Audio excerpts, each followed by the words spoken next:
बच्चों, तो आपके लिए गुड न्यूज़ ये है आप लोगों के लिए कि 11 का जो सेकेंड टर्म का एग्ज़ाम होने वाला है ना, जो रिसेंट होने वाला है 2022 में, है ना, उसका मॉडल सेट पेपर अकाउंटेंसी का, है ना, सीए का, पीएसटी का और एटीपी का आ गया। ठीक है, क्लियर है। तो जैसे कि पहले भी मैंने किया है कि हर बार हम जब मॉडल सेट आता है तो उसका सॉल्यूशन हम बना के डाल देते हैं, तो आज भी हम वैसे ही करने जा रहे हैं कि पहले अकाउंट्स का शुरुआत करते हैं। अकाउंट्स का मॉडल सेट पेपर हम बनाएंगे, ठीक है, का सॉल्यूशन आपको समझाते हुए बनाएंगे, डालेंगे। और आप लोग एक काम करिएगा, इसको थोड़ा शेयर करिएगा क्योंकि बहुत मेहनत लगती है बच्चों इसको बनाने में, और आप लोग शेयर नहीं करते। ठीक है, पूरे के पूरे अगर आप मॉडल सेट पेपर को एक नज़र में देखें तो क्या क्या बोला गया है इसमें पढ़ लेंगे हम लोग। ठीक है, कि candidate are required to give answer in the own words, है ना। ठीक है, अच्छा, उसके बाद है 19 क्वेश्चन टोटल होंगे।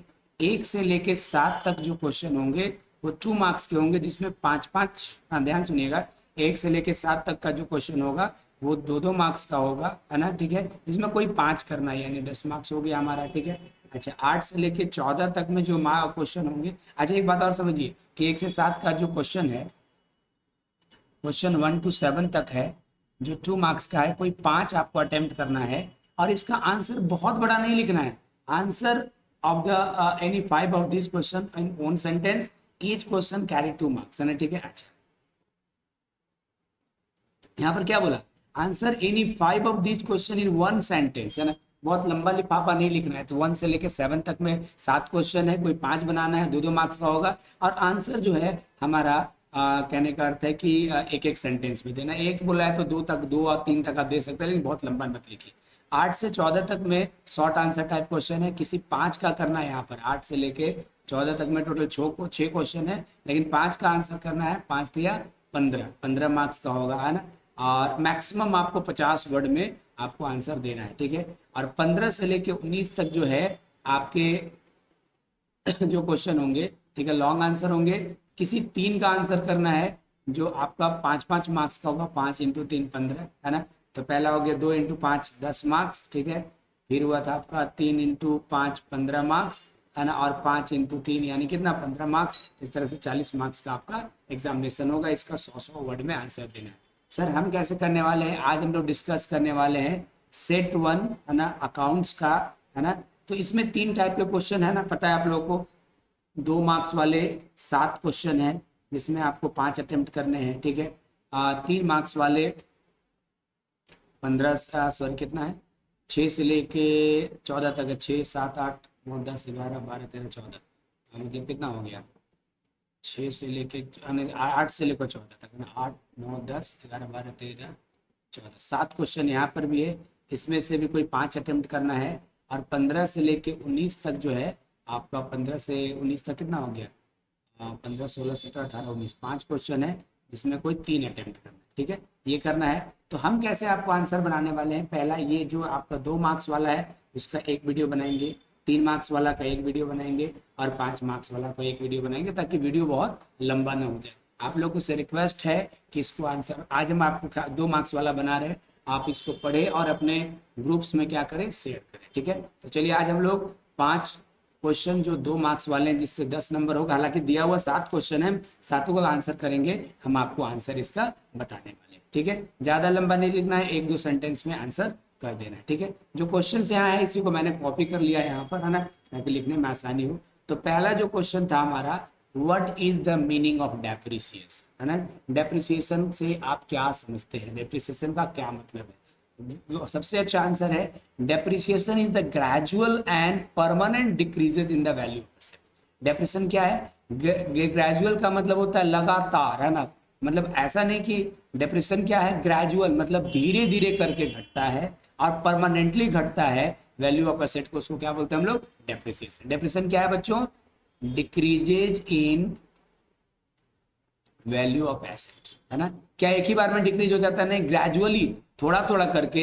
और जो क्या वो घट जाता है तो क्या दोबारा वापस बढ़ जाता है, बिल्कुल नहीं। ठीक है, तो डेफिनेशन क्या है, एसेट्स का वैल्यू ग्रेजुअली घटता है, धीरे धीरे घटता है और परमानेंटली घट जाता है। जब एक बार घट गया तो वो वापस वैल्यू नहीं बढ़ेगा, उसको हम लोग क्या बोलते हैं, डेप्रिसिएशन, है ना। ठीक है, जैसे मान लो कि एक कार है, उसका एक्सीडेंट हो गया, अचानक वैल्यू घट गया तो वो डेप्रिसिएशन नहीं है। ठीक है, ग्रेजुअल मतलब जैसे मान लो एक 10 लाख में आपने कार लिया, 1 साल यूज किए, 1 लाख वैल्यू घट गया, नया वैल्यू 9 लाख हो गया, तो धीरे धीरे घट रहा है और जो घट गया वो वापस वैल्यू नहीं आएगा, तो वही आपका क्या कहलाता है, डेप्रिसिएशन। तो depreciation is the gradual and permanent decreases in the value of asset, है ना। At the time of calculation, समझ में आ गया, तो इसको हम लोग डेप्रिसिएशन बोलते हैं। और डेप्रिसिएशन का यूज क्या है, जब हम लोग बिजनेस का प्रॉफिट या लॉस कैलकुलेट करते हैं तो इसको हम लोग खर्चे की तरह क्या करते हैं, डिडक्ट करते हैं। इतना आंसर काफी है। डेप्रिसिएशन क्या है, ग्रेजुअल मतलब धीरे धीरे वैल्यू घटता है, परमानेंटली घटता है कोई वैल्यू ऑफ एसेट्स में, उसको हम लोग डेप्रिसिएशन बोलते हैं। और ये वैल्यू जो है, जो डेप्रिसिएशन होता है, उसको बिजनेस का प्रॉफिट और लॉस निकालते समय खर्चे के तौर पर घटाया जाता है। तो ये आंसर हमारे हिसाब से तो इनफ है। ठीक है, इससे ज्यादा लिखने की जरूरत नहीं है। ठीक है, right the 2 merits of the diminishing balancing method. आप लोग देखे थे कि डेप्रिसिएशन के कई मेथड होते हैं, उसमें एक होता है स्ट्रेट लाइन मेथड और एक होता है डिमिनिशिंग बैलेंसिंग मेथड, है ना। तो डिमिनिशिंग बैलेंसिंग मेथड जो है उसके 2 मेरिट्स बताइए। देखिए, सबसे पहली बात है कि डिमिनिशिंग बैलेंसिंग मेथड में डेप्रिसिएशन कैसे चार्ज होता है। मान लो 1 लाख का एसेट है, 10% डेप्रिसिएशन करना है। ठीक है, तो पहला साल कितना होगा, 1 लाख का 10% यानी कितना, 10,000। ठीक है, फिर कितना बचा, 90। फिर अगली बार जो है 90,000 का 10% डेप्रिसिएशन होगा यानी कितना, 9,000। कितना बचेगा, 81। फिर इसका होगा। ठीक है, इस तरह से घटते जाता है। तो सबसे बड़ा इसका पहला जो मेरिट्स ये है कि कभी भी एसेट्स का वैल्यू जीरो नहीं होता है ना। ठीक है, तो ये बोल रहा है the value of assets never zero. देखो एक्चुअली क्या होता है ना कि मान लो तुम एक कार खरीदे, ठीक है, वो कार पुराना हो जाएगा, कबाड़ी में ही बिकेगा, लेकिन कुछ तो पैसा मिलेगा, 5 रुपया ही क्यों नहीं मिलेगा, लेकिन मिलेगा। ठीक है, तो कभी भी रियल लाइफ में भी कोई एसेट का वैल्यू जीरो तो नहीं होता है ना। ठीक है, कचड़े के भाव में बिकेगा लेकिन बिकेगा। तो यहाँ पर लेकिन अगर आप स्ट्रेट लाइन मेथड में जाएंगे, अब मान लो कि 1 लाख का मशीन, अगर स्ट्रेट लाइन मेथड में 10% डेप्रिसिएशन चार्ज करोगे तो पहला साल 10,000 किए तो 90 बचा, है ना। ठीक है, फिर 10,000 डेप्रिसिएशन अगला साल, अब इसका 10% फिर निकलता है तो फिर कितना बचा, 80 बचा। तो इस तरह से स्ट्रेट लाइन मेथड में कभी ना कभी वैल्यू जाकर जीरो हो जाएगा, लेकिन रिटर्न डाउन वैल्यू मेथड या जिसको हम लोग डिमिनिशिंग बैलेंसिंग मेथड बोलते हैं, उसमें कभी भी वैल्यू जीरो नहीं होता है। 1 लाख का है तो पहला साल डेप्रिसिएशन 1 लाख का 10% होगा, कितना, 10,000। बचा कितना, 90। अगले साल 90,000 का 10% होगा यानी कितना, 9,000। बचा कितना, 81। उसके अगले साल 81,000 का 10% होगा। तो इस तरह से करके कहने का अर्थ है कि धीरे धीरे वैल्यू घटता है ना। ठीक है, इसीलिए और कभी भी वैल्यू जीरो नहीं होता। तो ये उसका पहला मेरिट है कि एसेट्स का वैल्यू कभी भी जीरो नहीं होगा अगर आप डेप्रिसिएशन डिमिनिशिंग बैलेंसिंग मेथड से चार्ज कर रहे हो। अब लोग जो इनकम टैक्स पढ़ते हैं ना, या इनकम टैक्स जब भरते हैं तो वहां पर जब प्रॉफिट दिखाया जाता है तो वहां पर कौन सा डेप्रिसिएशन मान्य होता है। ठीक है, तो इनकम टैक्स का जो रेगुलेशन है, नियम है, वहां पर ज्यादातर जगहों पर देखिएगा कि डिमिनिशिंग बैलेंसिंग मेथड जो है, डिमिनिशिंग मेथड ही अलाउड है। तो हम लोग 2 मेरिट्स बताए। पहला, इसमें एसेट का वैल्यू कभी जीरो नहीं होता, क्योंकि रियल लाइफ में भी एसेट का वैल्यू कभी जीरो नहीं होता है। कभी एसेट का वैल्यू जीरो नहीं होगा, है ना। और इनकम टैक्स के अंदर में, इनकम टैक्स के प्रोविजन के अंदर में, इनकम टैक्स के रूल के अंदर में इस मेथड को ज्यादातर जगहों पर क्या किया गया है, अलाउ किया गया। तो ये इसके 2 merits. what do you understand by reserve? Reserve से आप क्या समझते हैं? ठीक है, देखिए क्या होता है, जब किसी बिजनेस में प्रॉफिट होता है ना, तो उस प्रॉफिट, जैसे मान लो किसी बिजनेस में 1 लाख रुपया प्रॉफिट, तो उन्होंने 80,000 प्रॉफिट तो यूज कर लिया, और 20,000 प्रॉफिट का जो पैसा है वो फ्यूचर में अगर कोई लॉस हो जाए या कोई लाइबिलिटी अराइज हो जाए तो उसके लिए क्या कर देते हैं, अलग कर देते हैं, जिसको हम लोग रिजर्व बोलते हैं, है ना। ठीक है, तो क्या बोल रहा है, when a part of divisible profit, है ना, जब कोई बांटने योग्य लाभ, है ना, when a part of divisible profit are set aside for है ना, उसको सेट कर दिया जाता है, अलग कर दिया जाता है। when the part of divisible profit को अलग कर दिया जाता है to face the unknown liability, है ना, भविष्य में कोई unknown liability आ जाएगा, उससे उसको फेस करने के लिए, या unknown लॉस आ जाएगा उसको फेस करने के लिए, या unknown कोई फाइनेंशियल प्रॉब्लम आ जाएगा उसको फेस करने के लिए, जिसको हम लोग क्या बोलते हैं, रिजर्व कहते हैं। ठीक है, तो रिजर्व क्या होता है, डिविजिबल प्रॉफिट से, है ना, बांटने योग्य लाभ से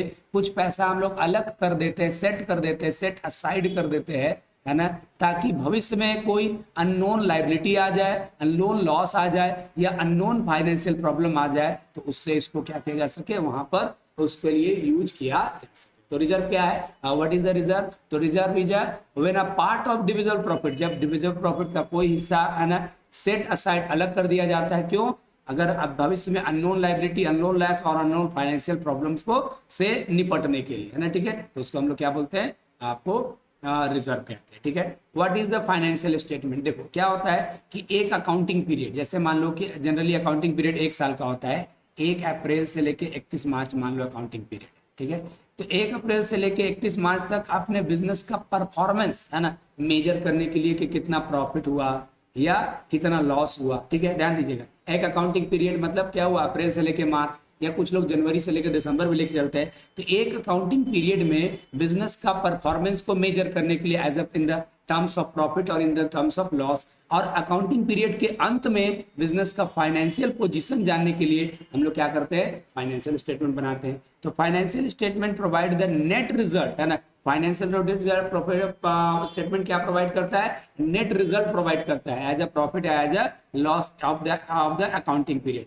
एक अकाउंटिंग पीरियड का नेट रिजल्ट बताता है प्रॉफिट और लॉस के रूप में क्या, फाइनेंशियल स्टेटमेंट। और साथ में और क्या बताता है, financial position at the end of the accounting period, है ना। और उस अकाउंटिंग पीरियड के अंत का फाइनेंशियल पोजीशन बताता है, जिसको हम लोग क्या बोलते हैं, फाइनेंशियल स्टेटमेंट, है ना, ठीक है। फिर एक बार हम लोग रिपीट करेंगे, एक फाइनेंशियल पीरियड जो कि जनरली कहां से होता है, 1 अप्रैल से लेके 31 मार्च तक का, है ना। एक अकाउंटिंग पीरियड का नेट रिजल्ट पता करने प्रॉफिट और लॉस के रूप में, है ना। और फाइनेंशियल अकाउंटिंग पीरियड के अंत का फाइनेंशियल पोजीशन जानने के लिए हम लोग क्या करते हैं, फाइनेंशियल स्टेटमेंट प्रिपेयर करते हैं, ठीक है।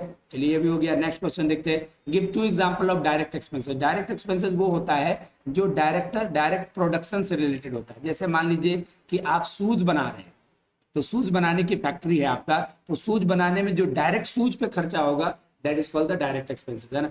जो और एक तरह से कहिए, जब आप फाइनेंशियल अकाउंट पढ़ेंगे तो जो ट्रेडिंग अकाउंट में जो भी चीजें लिखा जाता है वो सब क्या होता है, डायरेक्ट एक्सपेंसेस। तो वो एग्जांपल पूछा है, एक हो जाएगा वेजेज और एक होता है कैरीज इन व्हाट, है ना, ठीक है। अच्छा, what is the incomplete record system? देखिए हम आपको बताए थे ना कि एक होता है डबल अकाउंटिंग सिस्टम, एक होता है single accounting system.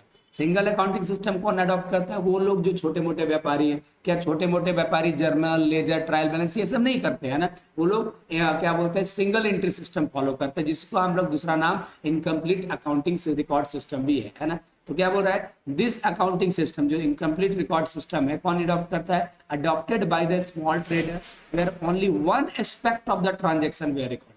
Double accounting system में दोनों एस्पेक्ट को दिखाया जाता है, सिंगल अकाउंटिंग सिस्टम या कहिए इनकम्प्लीट रिकॉर्ड में सिर्फ एक एस्पेक्ट को दिखाया जाता है।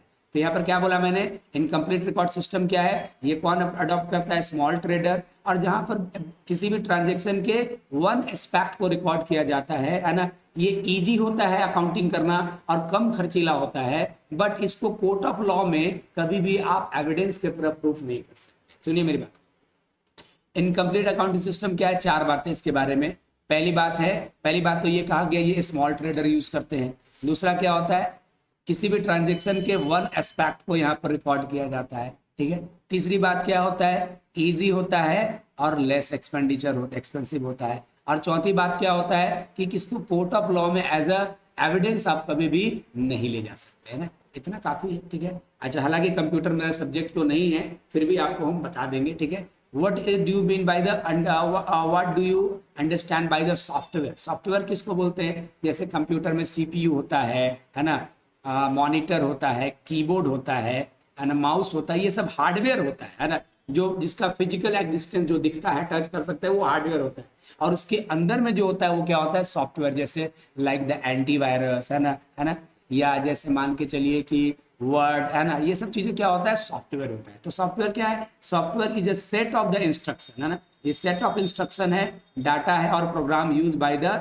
Operate the customer computer and execute the specific task, है ना। तो सॉफ्टवेयर क्या है, एक सेट ऑफ इंस्ट्रक्शन है, सेट ऑफ डाटा और प्रोग्राम है जो कंप्यूटर को ऑपरेट करने के लिए और कोई भी टास्क को एग्जीक्यूट करने में हेल्प करता है, ठीक है। जनरली 2 तरह के सॉफ्टवेयर होते हैं, एक होता है एप्लीकेशन सॉफ्टवेयर और एक होता है कौन सा, सिस्टम सॉफ्टवेयर, ठीक है। तो सॉफ्टवेयर क्या है, सेट ऑफ इंस्ट्रक्शन, डाटा और प्रोग्राम, है ना, जो टास्क को ऑपरेट और जो कंप्यूटर को ऑपरेट और टास्क को एग्जीक्यूट करने में हमको हेल्प करता है। और 2 तरह के सॉफ्टवेयर होते हैं, एक एप्लीकेशन सॉफ्टवेयर और एक सिस्टम सॉफ्टवेयर, चलिए ठीक है, तो आप लोगों से मेरा एक रिक्वेस्ट है, इसको ज़्यादा से ज़्यादा शेयर करिए, ठीक है, इसको नोट्स बनाइए, है ना। और आप लोगों ने अभी देख ही लिया बाबू टर्म 1 में कि मॉडल सेट का कितना इंपॉर्टेंस है, ठीक है। और साथ में अगर आप मेरा क्लासेस लेना चाहते हैं, ठीक है, तो आप ऑनलाइन ऑफलाइन दोनों ले सकते हैं। आप एक ऐप है मेरा एडुकेयर कॉमर्स, वहाँ पर आपको कोर्सेज चैप्टर वाइज मिल जाएंगे, है ना। अगर मान लीजिए जो चैप्टर आपका अभी सिलेबस में आ रहा है, वो चैप्टर अगर आप देखना चाहें